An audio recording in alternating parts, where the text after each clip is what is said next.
Kembali bersama kami di Arek News Malam. Bolo wabah COVID-19 berdampak cukup signifikan pada pelaku industri kecil. Salah satunya pemilik pabrik tahu di Gresik. Retur tahu akibat penutupan pasar dan harga kedelai yang meroket makin menambah beban produktivitas mereka. Wabah COVID-19 membawa dampak yang signifikan terhadap keberlangsungan usaha produksi pangan. Salah satunya pada pabrik tahu yang ada di Desa Domas, Kecamatan Menganti, Kabupaten Gresik.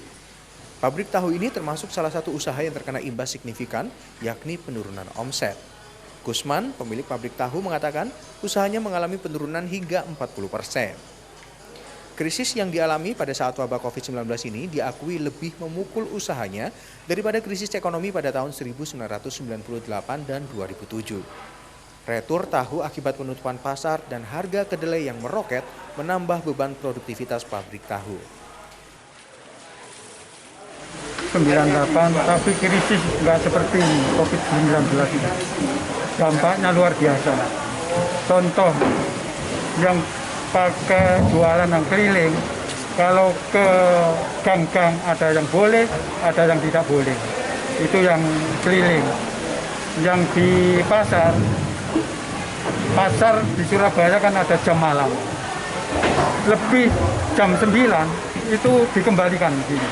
Nggak bisa masuk pasar. Sebagai upaya untuk bertahan, Kusman mengaku sangat berharap perhatian pemerintah pusat dan daerah, terutama dalam rangka menstimulus modal produksi agar industri kecil bisa tetap produktif. Sementara itu, penurunan produksi dan omset yang dirasakan industri kecil diakui pemerintah Kabupaten Gresik. Dalam kunjungannya ke pabrik tahu di Desa Domas, Menganti, Wakil Bupati Gresik Muhammad Qasim akan berupaya memberikan stimulus dan bantuan agar keberlangsungan pabrik tahu di Domas bisa kembali normal. Bahwa di sini standar kesehatan COVID-19 dilaksanakan. Misalnya pakai masker.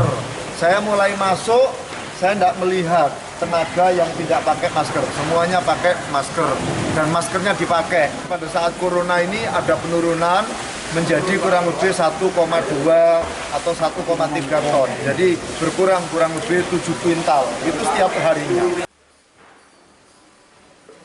Meski omset dan produksi menurun, namun pabrik tahu di Domas Menganti ini belum merumahkan satupun pegawainya. Dari Gresik, Sugiantoro, Arek TV melaporkan.